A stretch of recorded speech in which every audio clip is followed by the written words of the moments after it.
आजचा दिवस भावा बहिणीच्या प्रेमाचा। नमस्कार, मी साहिल गावडे। प्रेम, जिव्हाळा आणि नात्यांच्या गोडबंधाचा असलेला हा दिवस म्हणजेच भाऊबीज।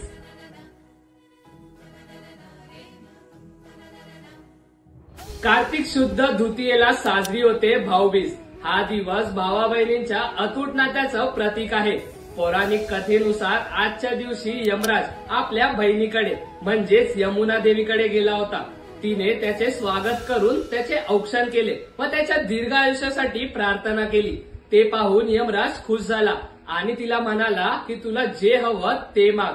तेव्हा यमुना देवीने त्याच्याकडे मागितले की आजच्या दिवशी जी बहीण आपल्या भावाचं स्वागत करेल, त्याचं औक्षण करेल, त्याच्या भावाला दीर्घ आयुष्य लाभेल। तेव्हापासून या दिवशी भाऊ आपल्या बहिणीकडे जातो व बहीण त्याचं औक्षण करते, ही परंपरा आहे। आजच्या दिवशी बहीण आपल्या भावाला गंध लावते, त्याचं औक्षण करते व त्याच्या आवडीचे पदार्थ बनवते। भाऊ देखील आपल्या बहिणीला भेटवस्तू किंवा कपडे देतो।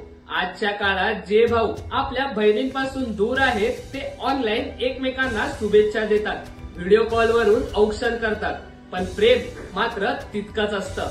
हा दिवस आपल्याला शिकवतो की अंतर कितीही असू पण मनाचे बंध हे कायम राहतात। भाऊ बहीण हे फक्त नातं नाही तर ती एक भावना आहे जी आयुष्यभर साथ देते।